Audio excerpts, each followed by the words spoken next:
Between 600 and 900 CE, the classic Maya civilization sustained large cities in the lowland jungles. These cities functioned without rivers.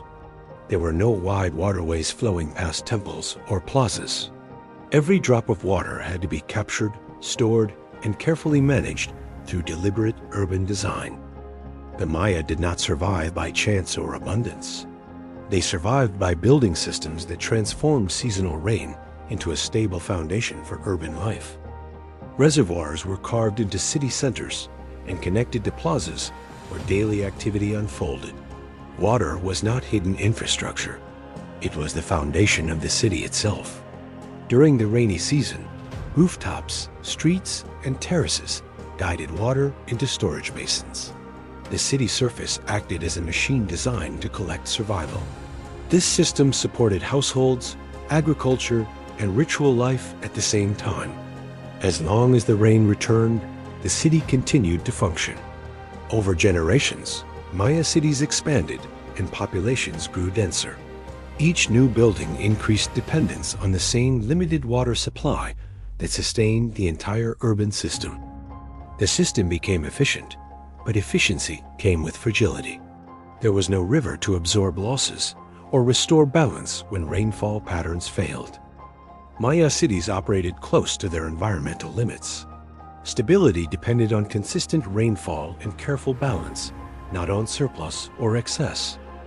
As long as water arrived on time, the system held together. When it did not, the margin for survival gradually disappeared from everyday life. Water was not only a resource, but a shared dependency that connected every part of the city. When water levels dropped, the effects were felt simultaneously across households, fields, and public spaces. As cities expanded, water demand increased faster than storage capacity could adapt. The system had been designed for balance, not for constant growth without limits. Population growth pushed the water system closer to its maximum operating threshold. There was little margin left to absorb stress when environmental conditions began to shift. The Maya did not experience a single sudden drought, but repeated periods of unreliable rainfall.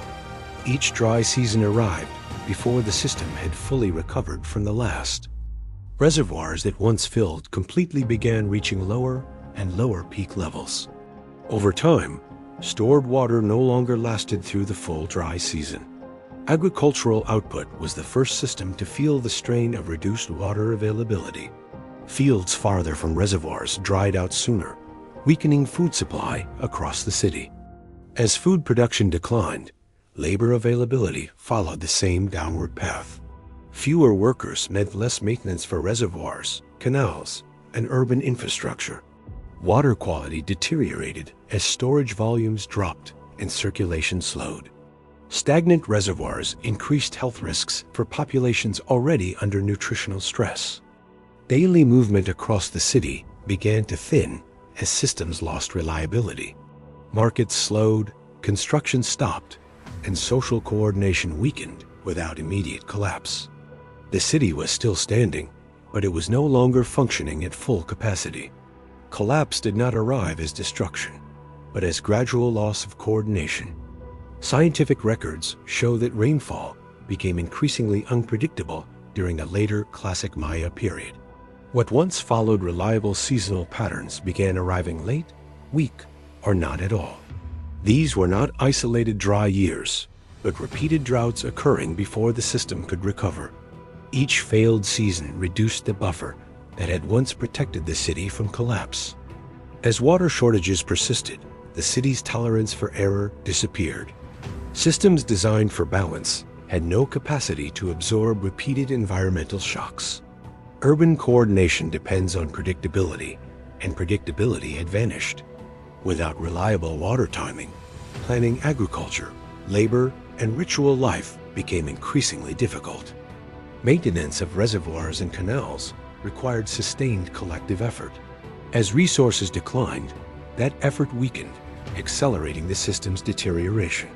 Complex systems fail not when one component breaks, but when multiple stresses align. In Maya cities, water scarcity, food decline, and labor shortages began reinforcing each other.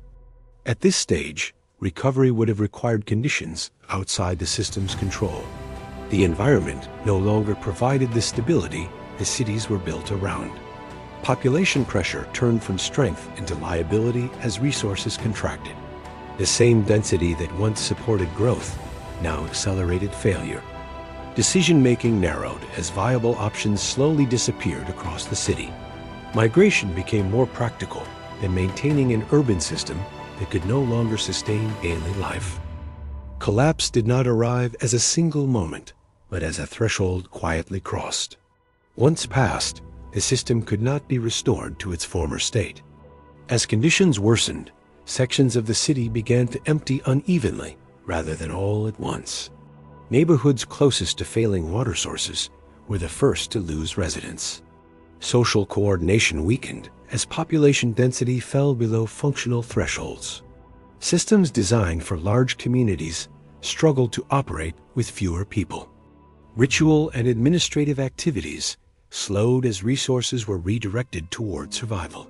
Public spaces lost their organizing role within the city. Infrastructure does not fail instantly when maintenance stops. It degrades quietly, accelerating decline long after human effort has withdrawn. Water storage became unreliable, even during periods of moderate rainfall. Reservoirs no longer held enough volume to justify continued settlement within the city.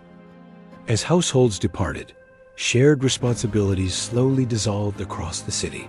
Collective systems cannot function when participation falls below critical levels of cooperation.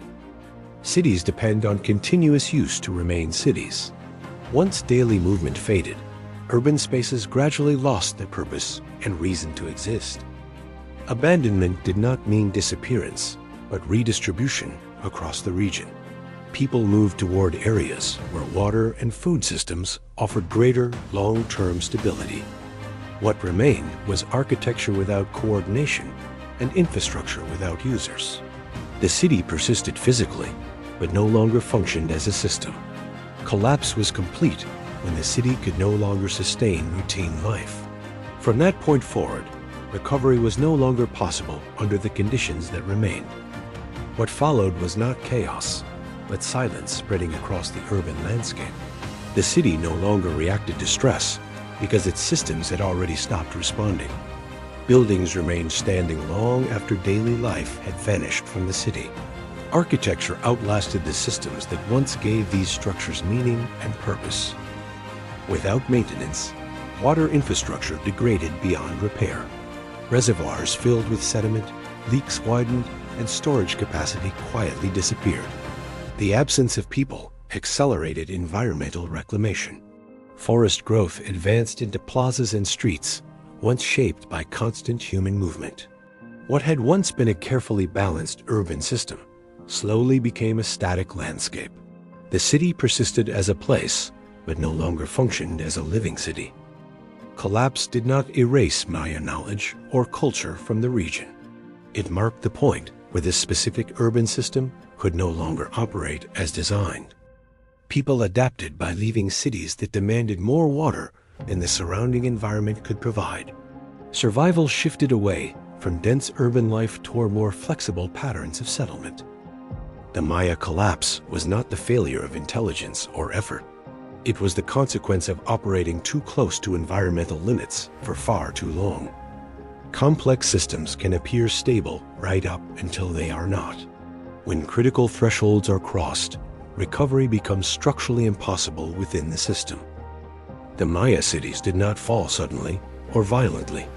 They stopped working as the systems that sustained them slowly reached their limits. What remains today are stone structures without the systems that once animated them. Collapse left no ruins of catastrophe, only evidence of limits being reached. The Maya collapse reminds us that intelligence alone does not guarantee resilience. Even sophisticated societies remain bound by the physical limits of their environment. Water systems do not fail loudly when limits are reached. They fail quietly, through missed seasons, shrinking margins, and lost reliability.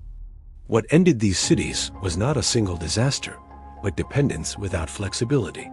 Systems built for stability can become fragile when conditions change.